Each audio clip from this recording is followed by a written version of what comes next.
Can you sleep with me tonight?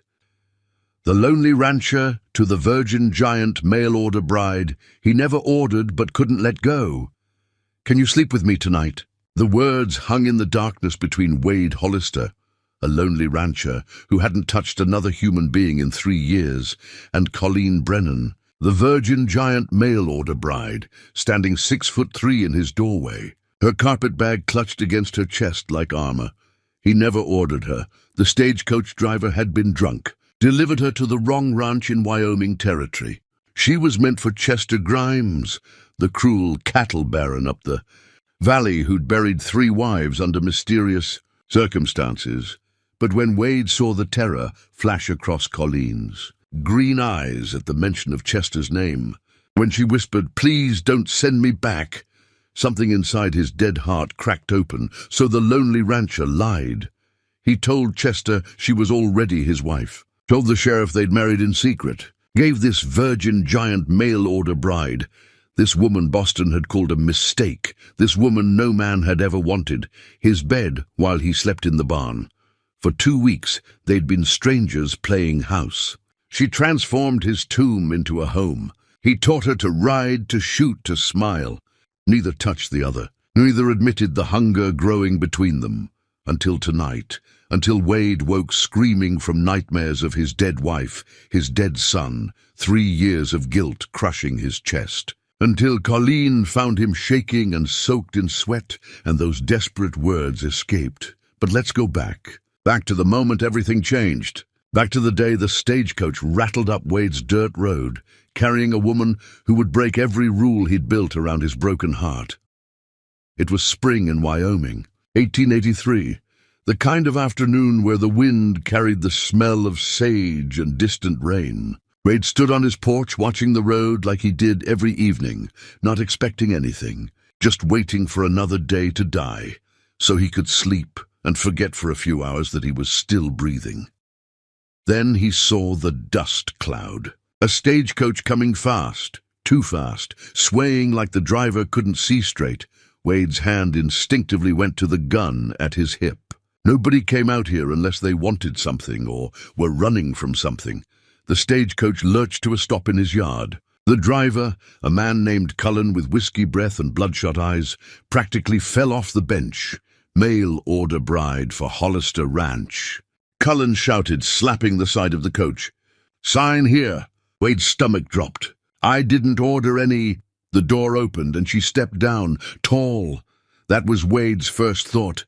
Taller than any woman he'd ever seen. She had to be at least 6'3", maybe more, with broad shoulders and long limbs that moved awkwardly, like she was apologizing for taking up space. Her hair was red gold, pulled back so tight it looked painful. Freckles scattered across her pale face. And her eyes, green as spring grass, were brimming with tears she was fighting hard not to shed. She wore a simple grey dress that was too short in the sleeves, too tight across the shoulders, like it was made for someone smaller. Everything about her screamed that she'd spent her whole life trying to fold herself into a world that wasn't built for her. "I'm Colleen Brennan," she said, her voice shaking but determined. "From Boston. You're Wade Hollister, aren't you?" "You're my husband now," Wade's brain stuttered. "Ma'am, I think there's been a mistake. Please." The word burst out of her like a dam breaking.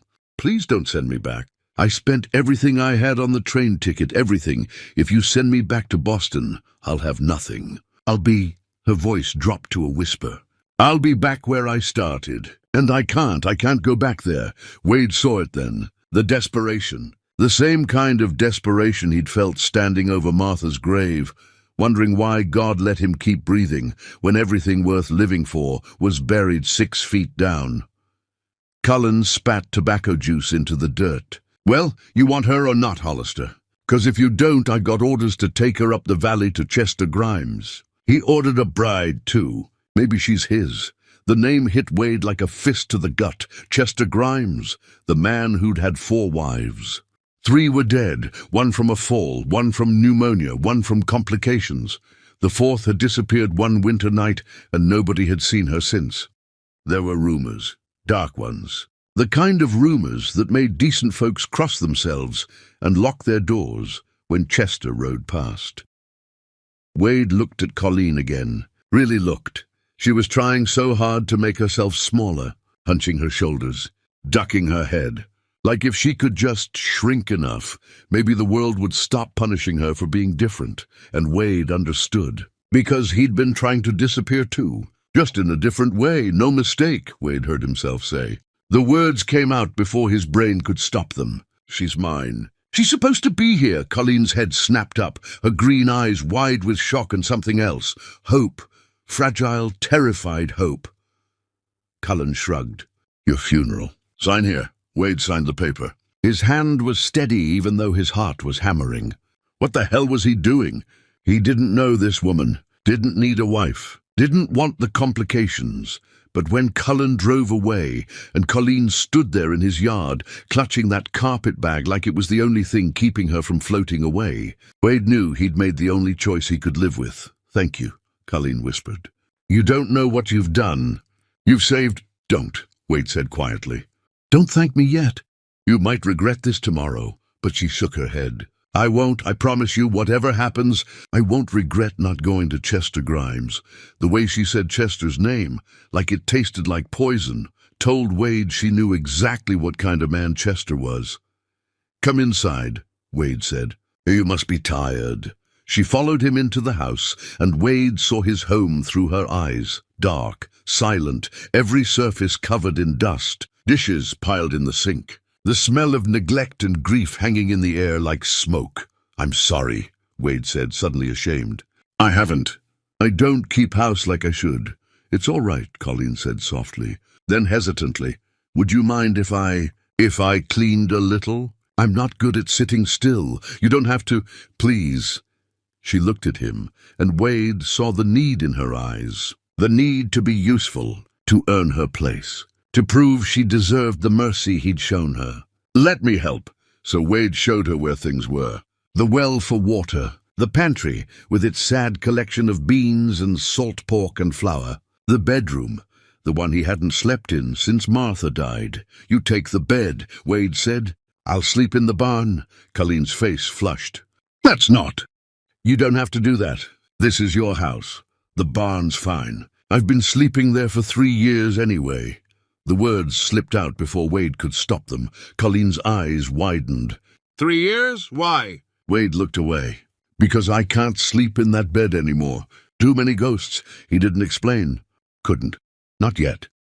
That night, Wade lay in the hay in his barn, staring up at the rafters. Through the barn door, he could see the house. For the first time in 3 years, there was a lamp burning in the window. Just one small light. But it was something. It was proof that life was happening inside those walls again, and Wade didn't know whether to feel grateful or terrified. Wade woke to a smell he hadn't experienced in 3 years. Coffee, real coffee, not the bitter, burnt stuff he made in a dented pot. And something else. Bacon. Bread baking. For a confused moment he thought he was dreaming, or dead. Because the only time this house had smelled like home was when Martha was alive. He stumbled out of the barn, his heart pounding, half expecting to find the kitchen empty. Another cruel trick his grief-soaked brain was playing on him. But Colleen was there. She'd transformed the kitchen. Everything was clean.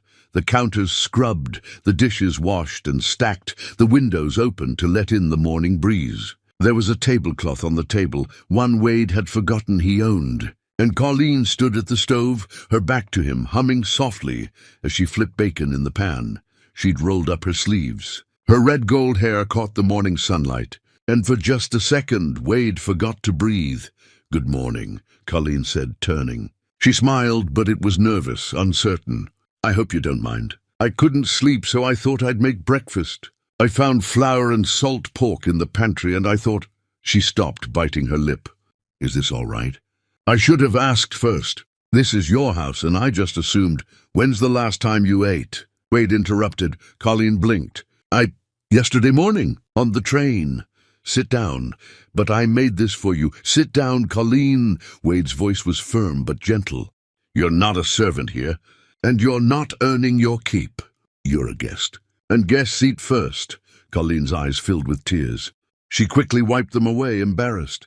I'm sorry. No one's ever what? Treated me like I mattered. The words hung in the air like smoke. Wade felt something crack in his chest, that same feeling he'd had yesterday when she'd begged him not to send her back.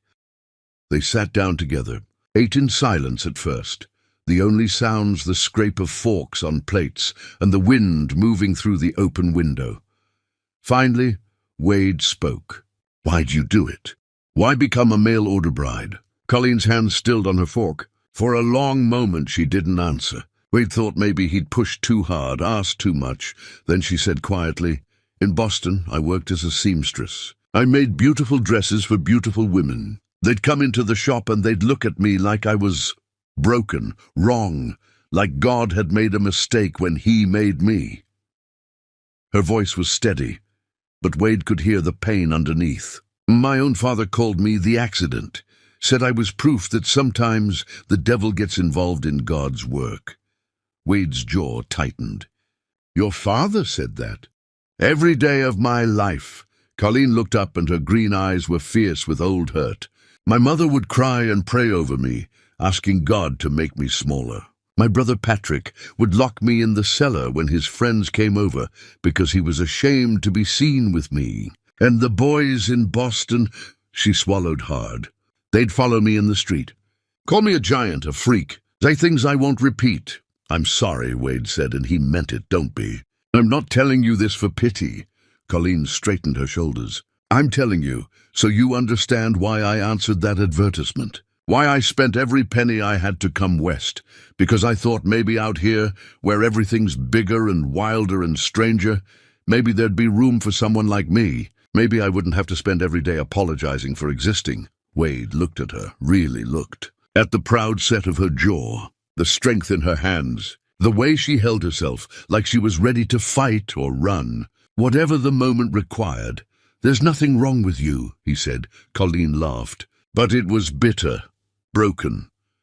You don't have to be kind. Mr. Hollister, I know what I am. You're wrong. The intensity in Wade's voice made Colleen's head snap up. You're wrong about what you are. You're not broken. You're not a mistake. You're just you. And anybody who can't see that is blind. Colleen stared at him like he'd spoken a foreign language. Why are you saying this? Because it's true. Wade leaned forward. And because I need you to understand something. You're not a burden here. You're not earning your place. He stopped, searching for the right words. You're the first person who's walked into this house in 3 years and made it feel like something other than a tomb.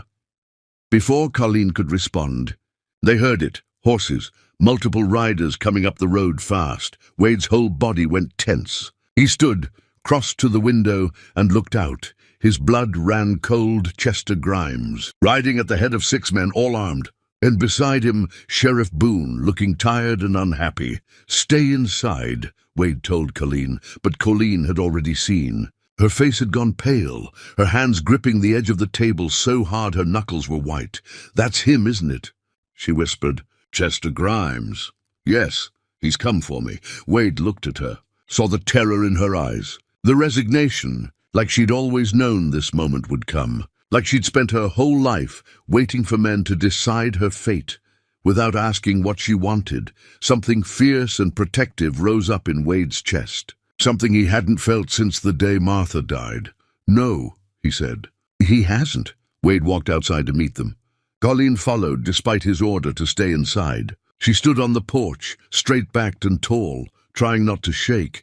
Chester Grimes was everything ugly about wealth and power. He was 58, heavy around the middle, with mean little eyes that looked at the world like everything in it belonged to him. He sat his horse like a king and looked at Colleen like she was livestock.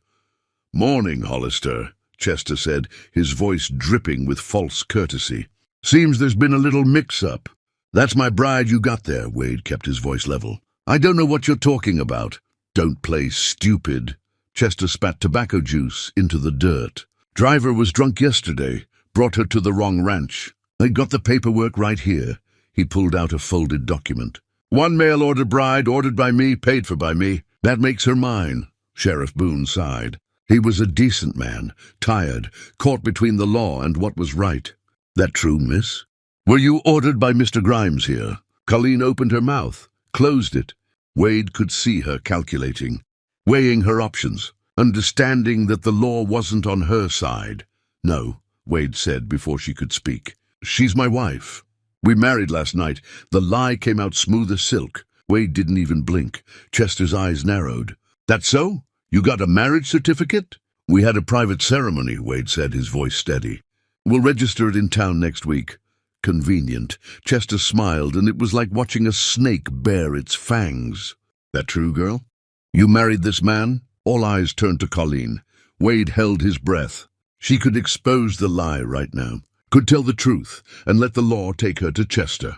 It would be the safe choice, the legal choice, but Colleen looked at Chester, really looked at him, at the cruelty in his eyes, the way his gaze crawled over her body like she was property he was inspecting for damage. At the men behind him, all armed, all watching her with the same hungry, predatory interest, and then she looked at Wade, at the man who'd lied to save her, who'd given her his bed and slept in a barn, who'd told her she wasn't broken. Colleen stepped down from the porch, walked across the yard, and stood beside Wade, close enough that her arm brushed his. Yes, she said, her voice clear and steady. Wade is my husband. Chester's face darkened like a thundercloud. We'll see about that, Sheriff. I want an investigation. This man's committing fraud. Probably forced the girl too. I got rights here. I'll look into it, Boone said, sounding miserable. But Chester, if they say they're married, there's not much I can do without proof otherwise. I'll get proof. Chester pointed a thick finger at Wade. This isn't over, Hollister. Not by a long shot. They rode away, dust rising behind them like a warning. Wade and Colleen stood in the yard, not moving, barely breathing, until the sound of hoofbeats faded completely.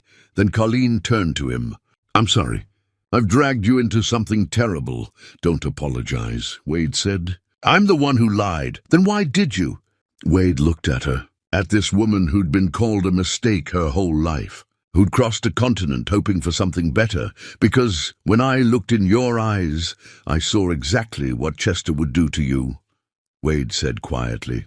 And I couldn't let that happen. Colleen's breath caught. You don't even know me. I know enough. They stood there in the fading dust, two strangers bound together by a lie that was starting to feel dangerously close to something real. The days that followed were strange, careful, like two wounded animals circling each other, trying to figure out if the other was safe. Wade taught Colleen to ride. She was terrified at first, afraid she'd break the horse, afraid her height would make her look ridiculous in the saddle. But Wade was patient. He showed her how to mount, how to hold the reins, how to move with the animal instead of against it. The first time she cantered across the open field, her red-gold hair coming loose from its pins, Wade felt something shift in his chest, something that had been frozen for 3 years, starting to thaw. Colleen transformed the house. She scrubbed and cleaned and mended. She found curtains in a trunk and washed them until they were white again. She planted wildflowers by the porch. She sang while she worked, old Irish songs her mother had taught her, sad and beautiful.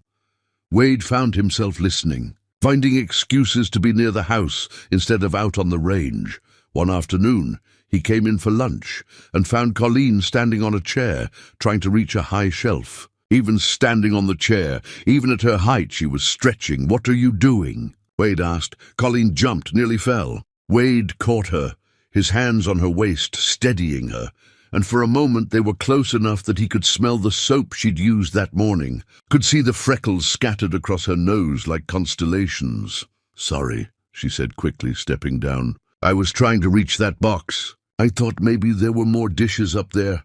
That's Martha's things, Wade said, his voice going flat. My wife's, my dead wife's. The words came out harsher than he meant them to. Colleen flinched like he'd struck her. I'm sorry, she whispered. I didn't mean to intrude. I just thought. Wade turned away. It's fine, just leave that shelf alone.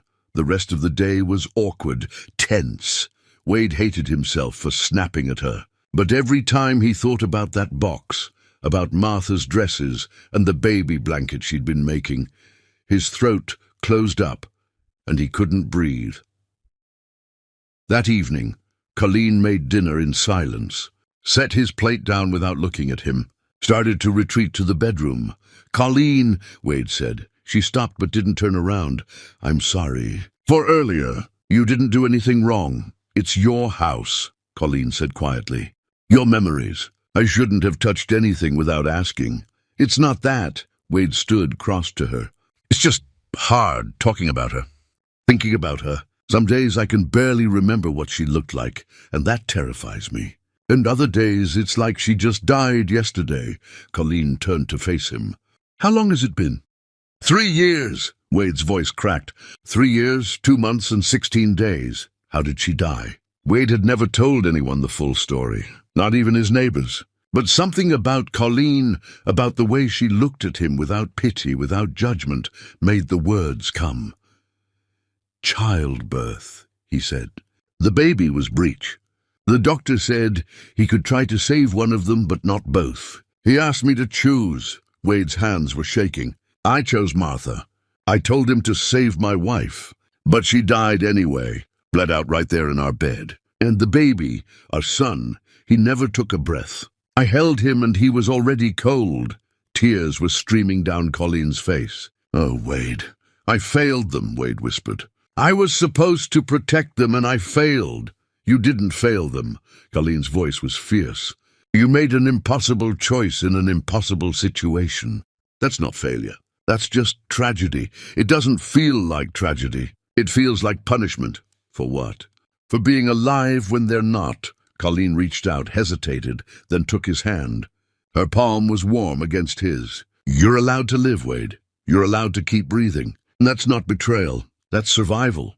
Wade looked at their joined hands. At this woman who'd been rejected her whole life, who'd been called a mistake, who'd crossed a continent alone, and who somehow understood his guilt better than anyone ever had. "Thank you," he said. "For what?" "For not making me feel crazy." "You're not crazy," Colleen said softly.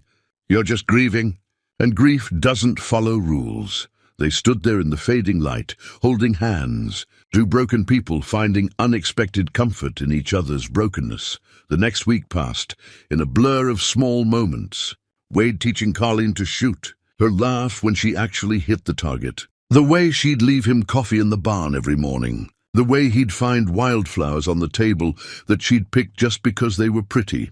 They didn't talk about Chester, didn't talk about the lie they were living, didn't talk about what would happen when the truth came out, but they both felt it. The tension building, the awareness of each other growing sharper, more urgent.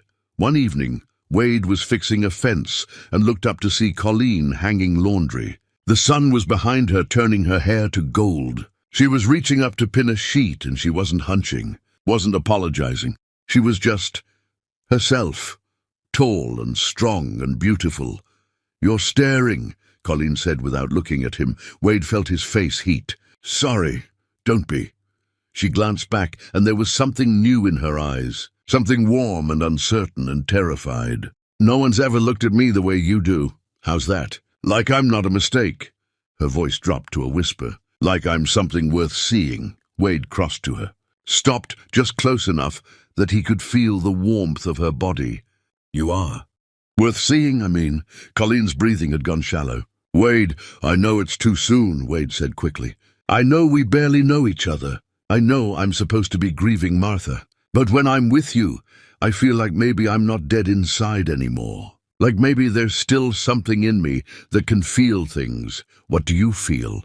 Wade looked at her, at those green eyes that had held so much pain and were now holding so much hope. "Alive for the first time in 3 years. I feel alive." Colleen swayed toward him. Wade's hand came up, almost touching her cheek. Hoofbeats. They both jumped apart like guilty children. Wade turned to see a single rider coming up the road. Not Chester this time, someone else. As the rider got closer, Colleen's face went white. "No, oh God, no. Who is it?" "My brother," Colleen whispered. "Patrick." The man who dismounted was 30, well-dressed in a way that screamed East Coast money. He had Colleen's red hair, but none of her kindness. His face was sharp, mean, calculating. "Colleen," he said, looking her up and down with disgust. "Thank God I found you before you completely destroyed what's left of our family's reputation." "Patrick." Colleen's voice was small, defeated. "What are you doing here?" "Taking you home." Patrick looked at Wade like he was inspecting a piece of meat gone bad. "You must be the rancher she's been living in sin with." "She's my wife," Wade said carefully. Patrick laughed. "Wife? You married her without a priest? Without witnesses? Without our family's permission?" He turned back to Colleen. "Father's ill, mother's humiliated, and you're out here playing house with a stranger. We're leaving now." "No," Colleen said, but her voice wavered. "No." Patrick's voice went cold. "You don't get to say no, Colleen. You're an embarrassment, a disgrace. The kindest thing we've ever done was arrange that factory job for you back in Boston. You'll work there, live in the boarding house, and maybe, in 10 years, people will forget about this disaster." "She's not going anywhere," Wade said. Patrick's eyes narrowed. "And who are you to stop me? She's my sister, my family. You're just some desperate rancher who saw an opportunity." Wade's fist connected with Patrick's jaw before the man could finish. Patrick went down hard, blood streaming from his nose.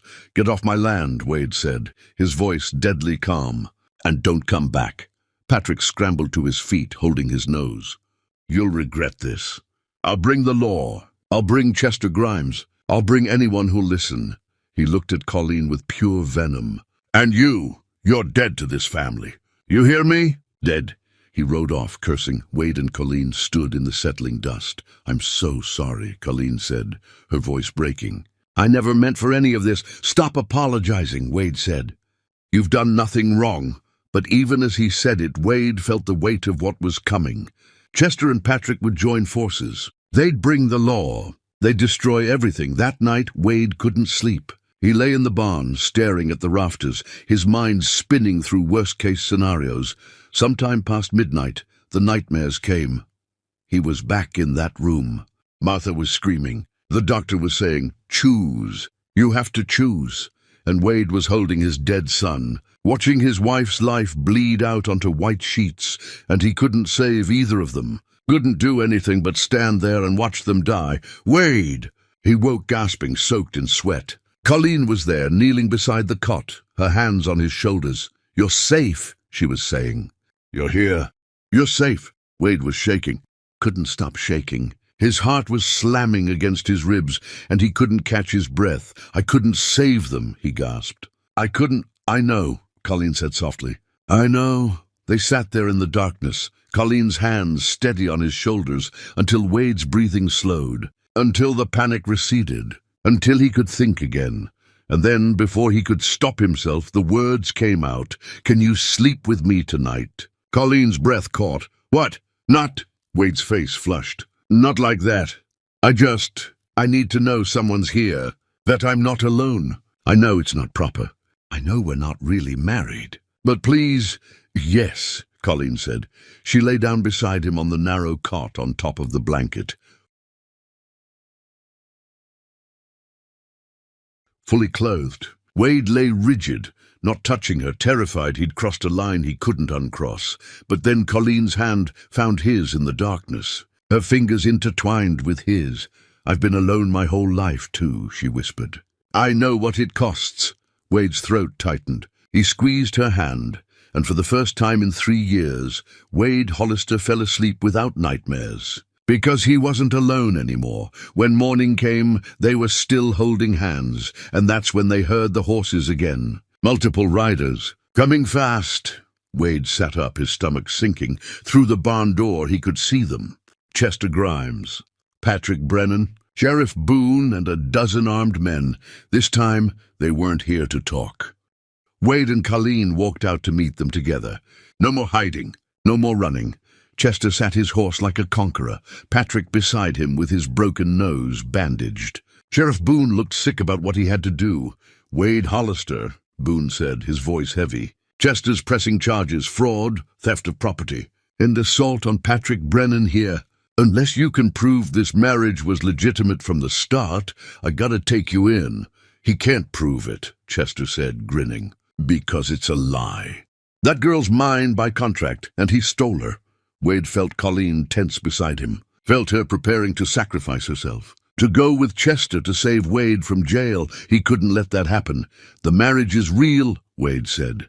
We consummated it. The lie hung in the air. Chester's face twisted with rage. Liar, Patrick spat. My sister's a virgin. She wouldn't. Actually, Colleen interrupted, her voice steady and clear. I'm not. Not anymore. Every man there stared at her. Patrick's face went purple. Chester looked like he'd been slapped. Colleen stepped forward, and for the first time since Wade had known her, she wasn't hunching. She stood to her full 6'3" height, and she was magnificent. Wade is my husband, she said. In every way that matters. I chose him. Not because I had to. Not because I was ordered to. But because he's the first man who ever looked at me and saw a person instead of a problem. Her voice grew stronger. So yes, Sheriff, we've consummated this marriage. It's legal. It's binding. And there's nothing Chester Grimes can do about it. Chester's hand went to his gun. You lying? 3 things happened at once. Wade drew faster, his gun aimed at Chester's heart. Sheriff Boone's deputies moved between them, and a new voice cut through the tension. I wouldn't do that if I were you, Chester. Everyone turned. A thin man in a suit stood at the edge of the property, holding a stack of papers. Behind him were 3 women.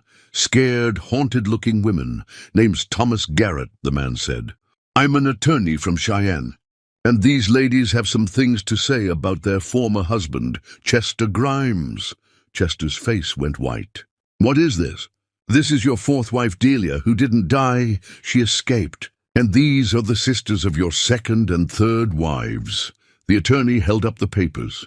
They've given sworn testimony about what you did to those women. The beatings. The starvation, he paused.